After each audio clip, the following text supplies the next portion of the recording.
Kali ini gue akan bikin video yang sedikit berbeda, di mana kali ini gue akan menjelaskan tentang agenda dari para mafia uang, atau gue sebutnya kartel fiat. Gue udah ngomong ya dari dulu, bahwa lu kedepannya akan makan kecoa dan ulat sagu. Dan sepertinya semua yang keluar dari mulut gue, di setiap video yang gue buat, itu akhirnya jadi kenyataan. Jadi awal-awal kalian, teman-teman semua yang mungkin membenci gue, nggak suka karena cara penyampaian gue, akhirnya kalian mulai sadar dan dengar bahwa, oh, ternyata dia selama ini benar. Kenapa gue benar? Karena gue udah ada di ruangan-ruangan tertentu, ya.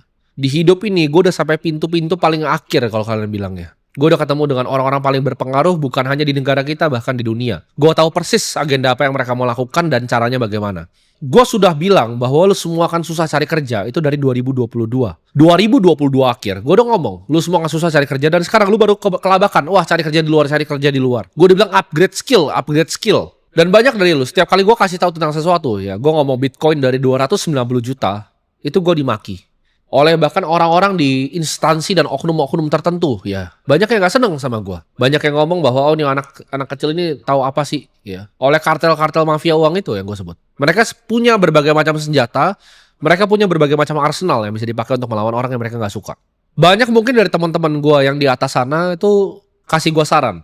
Udahlah Tim, lu udah kaya ya kan, lu tinggal trading kripto aja, lu investasi kripto itu duit lu tuh udah triliunan gitu, lu tinggal bungain 20-30% ya kan, lu dapat 200-300 miliar per tahun, lu hidup sangat enak. Dan sebenarnya betul, memang gue udah hidup sangat enak. Terus ngapain gue bikin video seperti ini, ngapain gue peduli sama kalian? Buat yang kenal gue secara pribadi ya, mungkin beberapa teman dekat gue itu tahu ya, bahkan partner gue tahu juga bahwa 2024 itu tadinya tahun terakhir gue decide untuk nyalain kamera ini. Tepatnya di Desember 2024. Gue waktu udah sempat mikir bahwa oke, udahlah, udah cukup lah. Gue ngapain sih gue begini, hidup gue sangat enak. Yang gue dapat cuma apa? Makian, hujatan ya kan. Gue dapetnya dibilang, oh Timothy ini jualan kelas, Timothy ini. Kalian nggak paham berapa banyak uang yang gue punya itu dan berapa kecil duit yang gue dapat dari kelas yang sebenarnya gue bikin untuk komunitas. Tapi kalian selalu ngomongnya, oh dia kaya dari jualan kelas, dia begini. Terserah kalian. Gue udah kaya yang udah lama. Gue udah kaya dari dulu. Jadi gue udah mikir waktu itu 2024 akhir, oke, gue udah mau berhenti dari semua sosmed. Gue ngomong ke semua orang waktu itu yang di sekitar gue udah mau berhenti. Tapi suatu ketika ya keluar video gue dan ada orang yang DM gue ya, bukan cuma satu tapi mungkin sekitar 15-20 orang. Dia bilang bahwa sebelum nonton video gue udah dalam jeratan hutang, udah gak tahan lagi, udah gak mau hidup lagi. Tapi karena dia nonton video gue, dia jadi semangat untuk hidup lagi dan sekarang hidupnya lebih baik. Di saat gue baca itu, gue inget janji gue ke diri gue sendiri ya. Gue janji kalau misalnya gue lepas dari rantai uang setan ini, gue akan bantu kalian semua lepas dari rantai ini. Itu gue janji ya, di diri gue waktu gue umur 15-16 tahun ya. Gue janji ke Tuhan yang di atas, gue bilang kalau sampai gue dilepasin dari rantai ini, gue bisa bantu keluarga gue bisa naikin derajat orang tua gue membantu lepasin rantai-rantai kalian. Jadi itu akhirnya gue decide lakukan dan 2025 ini lu lihat ya, gue bikin video malah justru lebih banyak. Padahal gue udah 2024 akhir itu gue udah mau berhenti. Gue mau udahin semuanya ya. Komunitasnya gue mau bikin stop pendaftarannya biar udah gak usah ada yang masuk lagi. Kenapa? Karena gue beneran gak butuh ya. Gue beneran gak butuh uang dari situ dan gue nggak peduli ya. Kayak misalnya kalau kalian yang buat kalian yang nggak mau belajar ya silahkan. Tapi untuk kalian beberapa orang-orang yang gue bilang mau dengerin gue di sini, ya kita jadi bagian, kalian ikutlah dalam perjuangan gue. Karena ini pergerakan yang gue bikin. Ini bukan cuma sekedar konten dan edukasi dan gue juga bukan sekedar influencer. Ada hal yang gue mau capai dengan semua yang gue bikin di sini. Gue pengen kalian tahu ya dari hati gue pengen kalian selamat bareng sama gue. Nah, tren apa yang gue lihat sekarang? Ya, jadi ini gue akan gambarin ya, agenda-agenda kartel fiat ini mereka mau ngapain sih di dunia. Dan ini adalah quotes terkenal dari Henry Kissinger ya. Siapa yang kontrol supply, dia akan kontrol the people. Dia yang kontrol energi, itu bisa kontrol satu benua, whole continent dia bilang. Dan dia yang mengontrol uang, itu akan mengontrol dunia. Ya, jadi para kartel ini mereka yang kuasain dunia, para mafia-mafia uang ini. Dan dari orang-orang yang menguasai uang ini, gue udah paham ya mereka investasi kemana dan arahnya kemana. Yang pertama mereka harus kuasai adalah atensi. Karena zaman sekarang itu udah bukan militer yang paling kuat, tapi atensi manusia. Kenapa? Kalau lu bisa bikin manusia tunduk, obedience ya, militer itu bergantung kepada kepatuhan manusia. Kalau lu bisa bikin manusianya patuh, lu nggak perlu serang pakai fisik lewat militer. Lu cukup bikin propaganda lalu mereka akan dengerin lu. Jadi mereka akan harvesting namanya ya. Mereka ngambilin atensi lu ya. Jadi lu pikir lu adalah seorang buruh pabrik, lu adalah seorang ojol. Tapi itu cuma pekerjaan pertama lo. Pekerjaan kedua lo adalah jadi buruh atensi. Ya, jadi buruh pabrik dan buruh atensi. Yang lo lakukan apa? Lo dipenjara secara digital. Lewat apa? TikTok. Dan investasinya banyak sekali ke sana. Ya, dari para penguasa negara dari Cina itu banyak sekali investasi ke TikTok. Jadi apa sih yang mereka lakukan itu? Mereka harness kalian punya atensi. Apa yang kalian pikirin, influence apa yang kalian pengen beli. Dan itu semuanya di harness ya, sampai titik ke ujungnya. Jadi pagi-pagi lu buruh, jam makan siang lu scroll TikTok, malam lu udah scroll TikTok lagi. Ini penjara digital yang mereka ciptakan. Nanti nextnya bukan cuma scrolling, tapi lu akan dipakein metaverse ketika nanti udah murahnya udah sama kayak handphone. Lu semua akan pakai itu dan lu terperangkap di situ. Lu akan makan ulat sagu, tapi lu pura-pura itu bahwa itu adalah steak. Arahnya akan ke sana. Mereka akan lakukan itu semua untuk kontrol populasi. Cara pikir populasi gimana? Cara menginfluence kalian tuh bagaimana? Dan sekarang tren yang gue lihat lagi itu adalah pabrik-pabrik itu sudah melakukan yang namanya dekarbonisasi. Ya, yaitu apa? Kedepannya kalau lu punya pabrik plastik, misalnya lu keluarin emisi banyak ya, CO2 banyak, mereka akan lihat ini. Ya. Makanya sekarang di Indonesia saja sudah ada yang namanya bursa karbon. Karena gue tahu persis siapa yang bikin bursanya, orang-orang yang running operasi siapa gue tuh tahu. Jadi ke depannya lu yang orang punya hutan, lu punya misalnya PLTS tenaga surya, lu bisa jual yang namanya carbon credit ke orang-orang yang punya pabrik yang keluarin emisi ini. Ini udah terjadi, tapi ini masih di level atas. Ini nggak ada hubungannya sama kehidupan kalian. Mungkin di orang-orang seperti gua udah ada permainan nih, jual beli karbon nih. Kalian lu belum paham. Tapi ke depannya ini akan dilakukan ke lu. Jadi kalau misalnya lu naik motor nih, emisi karbon lu berapa itu lu harus bayar nanti. Lu naik pesawat komersil, emisi karbon lu per satu orang berapa, lu harus bayar nanti. Ini gua pertama kali nih sharing seperti ini. Ya, karena ini memang targetnya mereka. Kalau kalian datang meeting-meeting rahasia di Davos, di Abu Dhabi, ini sudah sering dibahas. Karbon emisi per manusia. Karena ketika ada meeting-meeting economic forum di Abu Dhabi, gue udah di sana. Mereka akan melakukan ini sebagai sistem lain dari perpajakan. Ya, jadi ini mereka akan dorong ke net zero emission. Mereka nggak mau dunia ini keluarin karbon lagi, mereka akan tagih karbon yang kalian keluarin. Karbon footprint per orang. Kalian jangan ketawa, ya karena ini sudah terjadi di depan mata kalian. Mereka akan kontrol kalian dengan tadi, penjara digital, bahan karbon lo akan dihitung. Contohnya bagaimana sih cara mereka push narasi ini? Pakai influencer seperti Taylor Swift, artis ya. Dia bacot terus tentang net zero emission, tapi dia naiknya private jet. Kedepannya mereka tidak pengen lu itu tidak diawasi ya. Jadi sekarang aja kalau lu paham, ya lu benar-benar ngerti IT, semua yang lu lakukan di digital itu semuanya diawasi. Makanya gue sendiri, gue browsing tuh pakai cara yang berbeda dengan kalian browsing. Ya, protokol gue untuk akses internet itu sedikit berbeda dengan kalian mengakses internet. Lu akses internet di kafe, lu connect sembarangan. Gue tahu bahwa privasi sudah tidak ada lagi. Tapi kedepannya mereka kan sekarang diam-diam. Mereka akan make it more obvious ke kalian. Mereka akan terang-terangan untuk ngambil privasi kalian, data kalian, semuanya ya. Ketika kalian kadang ngomong ke teman kalian, oh misalnya mobil A ini bagus, tiba-tiba muncul di Instagram story. Lu pernah mikir gak kenapa bisa seperti itu? Mereka itu tracking data-data lo. Untuk apa? Untuk harnessing attention lo tadi, atensi lo. Lu nyari apa di Google tuh akan diliatin ya. Bahkan gue kasih tau sih, lu nonton bokep apapun mereka tahu ya. Mereka tahu rahasia paling gelap di diri lu tuh apa yang lu cari di malam hari, apa yang lu lihat, apa yang lu konsumsi, itu mereka paham dan mereka tahu cara eksploitasinya seperti apa. Manipulasi ini semua untuk apa? Untuk satu, untuk kekuasaan absolut ya. Kalau misalnya mereka bisa kontrol apa yang lu pikir, mereka nggak perlu hal lain, mereka nggak perlu kekuasaan, bahkan mereka nggak perlu uang, karena mereka cuma maunya kontrol. Kalau misalnya mereka bisa kontrol lewat digital paling murah. Orang kan banyak bilang zaman sekarang tuh mainnya money politik atau yang lain. Bukan, mainnya tuh attention ya. Atensi. Ketika lu bisa menang di TikTok penjara digital itu, lu akan menang kalau jadi presiden. Orang banyak yang marah. Contohnya misalnya influencer yang ujung-ujungnya jadi bagian dari pemerintahan, jadi staf khusus. Kalian merasa itu tidak adil, tapi itu influencer yang paham tentang game ini. Gamenya adalah tentang atensi dan kontrol. Kalau kalian mau seperti itu, kalian silahkan jadi kayak seperti mereka dong.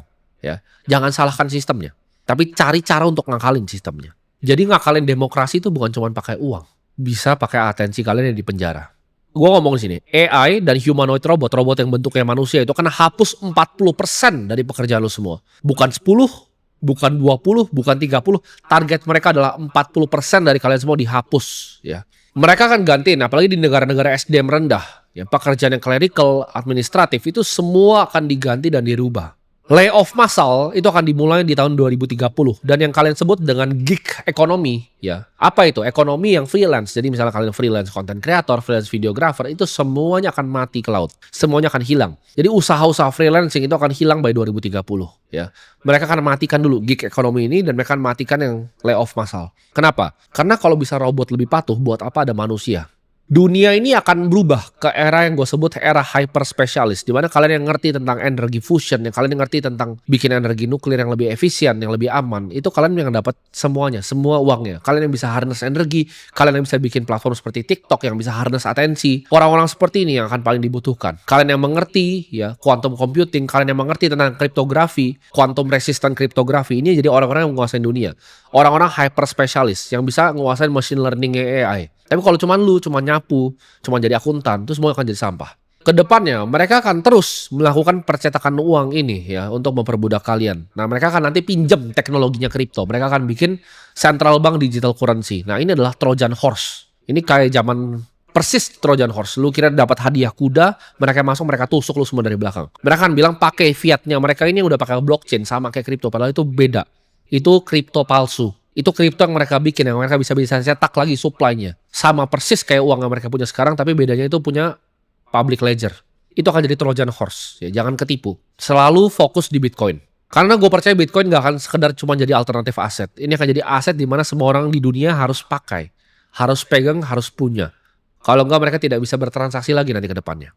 Dan AI akan canggih. Dia gak akan mau dibayar pakai fiat yang palsu ini. AI akan sadar. Karena dia punya hyper intelligence. Dia akan sadar bahwa fiat itu dicetak oleh para mafia ini dan dia maunya terimanya Bitcoin.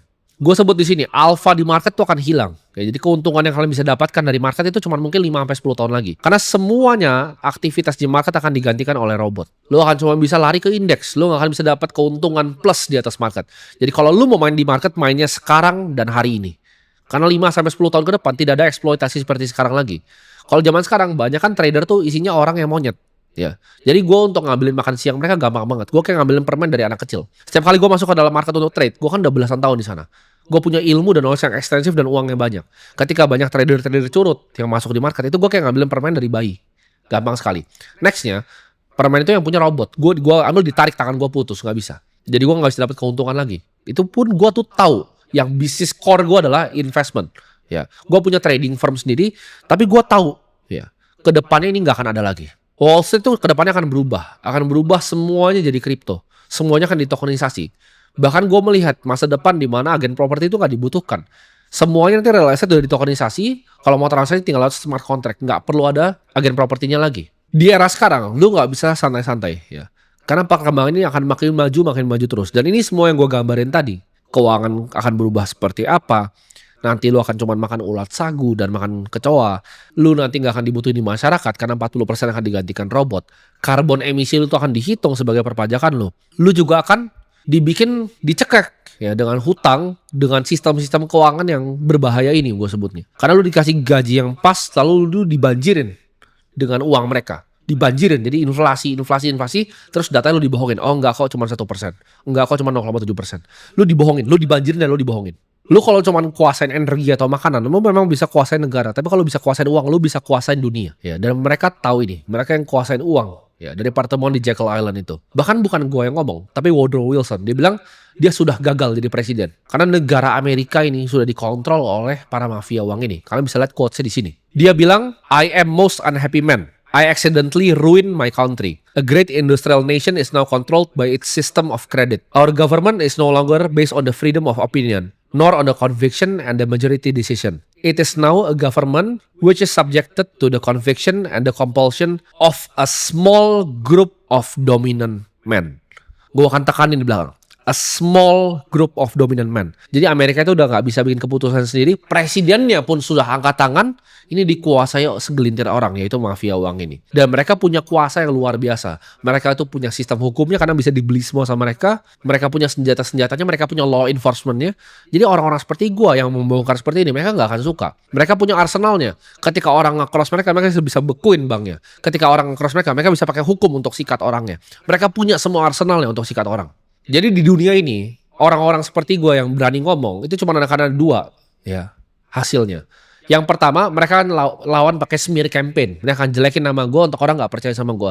Kalau ini gak berhasil, yang kedua mereka akan lakukan. Langsung, John F. Kennedy, tembak, Cuman dua ya. Jadi di smear campaign dulu, kalau gak bisa langsung disikat. Sama, itu semua yang lu lihat di dunia ini sama. Ya, presiden-presiden Amerika yang pernah meninggal sebelumnya, sama. Jadi sebenarnya gak banyak orang yang berani melawan mafia-mafia uang ini. Tapi di sini gue akan ngomong ke kalian semua. Hari ini kita hidup di dunia di mana kartel fiat, bank sentral, dan institusi keuangan itu mengendalikan kehidupan miliaran orang. Mereka itu mencetak uang tanpa batas, menciptakan inflasi, dan mencuri daya beli kita. Dan memperbudak kita di sistem yang tak bisa dimenangkan. Tapi kita tidak akan tunduk. Hari ini kita menyatakan perang terhadap sistem keuangan yang korup, yang selama ini menindas rakyat. Kita membangun sebuah era baru, era kebebasan finansial. Kita adalah generasi yang akan menghancurkan mafia uang ini, dan mereka tidak akan bisa menghentikan kita. Jadi buat kalian yang bingung, kenapa sih profile picture gue pakai seperti ini? Ini adalah simbol perlawanan. Karena artinya itu adalah bahasa matematika. Itu adalah for all atau untuk semua. Uang yang untuk semua, uang yang benar-benar desentralisasi. Ini adalah simbol perlawanan melawan mafia uang ini. Jadi lu semua yang ada di sini, ini bukan cuma channel edukasi. Gua benci dikatain bahwa gue adalah seorang motivator. Gue bukan motivator. Gue di sini akan bertindak sebagai tameng kalian untuk melawan perbudakan uang ini, untuk melawan para mafia uang ini. Karena gue akan kasih tahu di sini, gue tidak takut sama mereka dan semua kalian berhak tahu tentang kebenaran.